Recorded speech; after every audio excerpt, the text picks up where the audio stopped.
नमस्कार। कभी सोचा है कि हजारों किलोमीटर दूर चल रहा कोई झगड़ा आपकी रसोई गैस और बिजली के बिल पर सीधा असर कैसे डाल सकता है? आज हम इसी कनेक्शन को समझने की कोशिश करेंगे और बात करेंगे भारत के एलएनजी संकट की, जिसके तार सीधे ईरान-इजराइल तनाव से जुड़े हुए हैं। ये सवाल सुनने में थोड़ा अजीब लग सकता है ना? कि भाई कहीं और तनाव है तो हमारे घर का बजट क्यों बिगड़ेगा?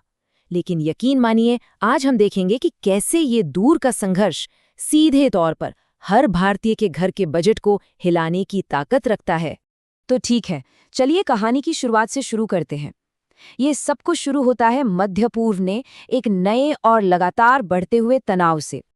देखिए, ईरान और इजराइल के बीच तनाव कोई आज की बात तो है नहीं, लेकिन पिछले कुछ वक्त में ये जिस तरह से बढ़ा है ना, उसने पूरे मध्य पूर्व में एक तरह की खलबली मचा दी है।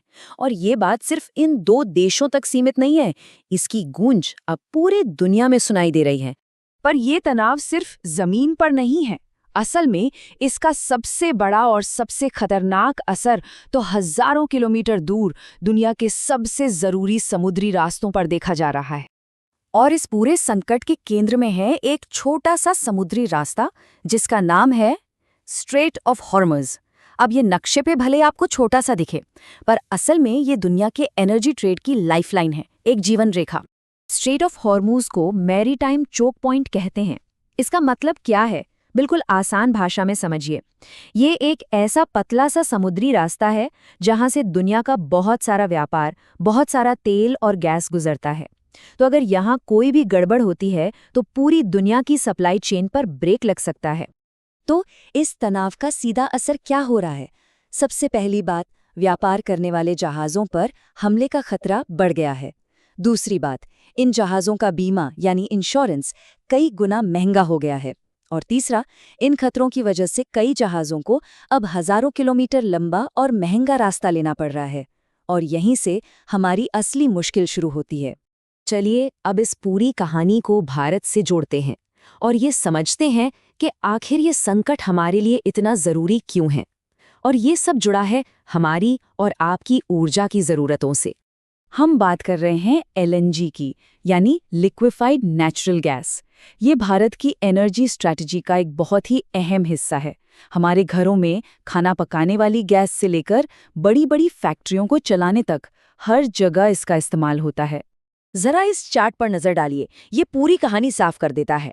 एक तरफ जो छोटी बार है वो है हमारा घरेलू उत्पादन, और दूसरी तरफ जो लंबी बार है वो है हमारा इंपोर्ट यानी आयात। साफ दिखता है कि हमारी ज़रूरतें हमारे अपने उत्पादन से कहीं ज़्यादा हैं, और यही निर्भरता हमें ऐसे ग्लोबल संकटों के सामने थोड़ा कमज़ोर बना देती है। और ये निर्भरता आखिर है कितनी? 50% से भी ज़्यादा। जी हाँ, इसका मतलब है कि हम अपनी ज़रूरत की आधी से ज़्यादा नेचुरल गैस दूसरे देशों से खरीदते हैं। तो सबसे ज़रूरी बात यह है कि हमारी ऊर्जा की सुरक्षा बाहरी हालात पर बहुत ज़्यादा निर्भर करती है।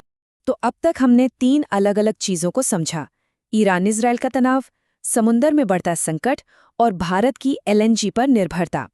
अब इन सारी कड़ियों को जोड़ने का वक्त आ गया है। तो ये पूरा चेन रिएक्शन काम कैसे करता है? देखिए, ईरान इजराइल में तनाव बढ़ता है। इसकी वजह से समुद्री रास्ते असुरक्षित हो जाते हैं। फिर एलएनजी लेकर आ रहे टैंकरों को या तो देरी होती है या वो आते ही नहीं, जिससे भारत में सप्लाई घट जाती है।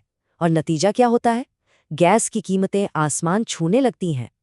ये एक सीधा और बहुत ही खतरनाक कनेक्शन है।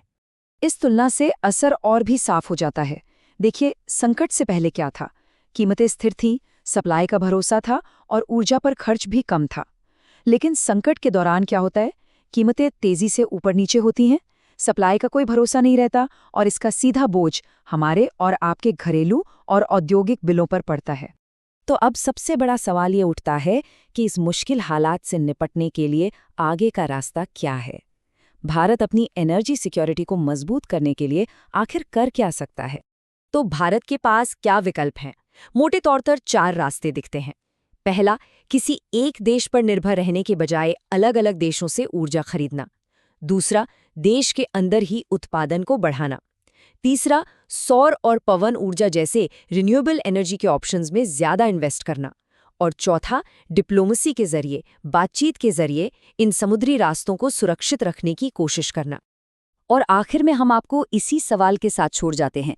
देखिए, ये संकट एक बहुत बड़ी चुनौती है, इसमें कोई शक नहीं, लेकिन हर चुनौती अपने साथ एक मौका भी लेकर आती है। तो सवाल ये है कि क्या भारत इस चुनौती को अपनी ऊर्जा सुरक्षा को भविष्य के लिए और भी मजबूत बनाने के एक अवसर में बदल पाएगा? इसका जवाब तो खैर आने वाला वक्त ही देगा।